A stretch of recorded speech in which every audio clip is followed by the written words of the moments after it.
In this video, I will be showing you how to use the Canva Magic Eraser to easily remove objects from your photos. Let's get started. First, I'll head over to the Facebook post template and select Create a blank Facebook post to open up a new workspace. Once the canvas loads, I'm going to click on the Elements tab in the left-hand sidebar and scroll down until I see the Photos section. I'll click See All to browse the library and pick an image to work with, like this photo of a potted plant. After it's on my canvas, I'll right-click the image and select Set Image as Background to fill the screen. Now, I'll click on the photo and select Edit Photo from the top toolbar to open up the Magic Studio tools.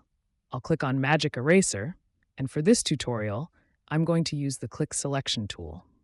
I'll click directly on the potted plant to highlight it, and then press the Erase button. While Canva works to remove the object and seamlessly fill in the background, I'll just wait a few moments for the process to complete. Now that the plant is gone, I'll click the back arrow to return to my main editor and admire the clean, finished result.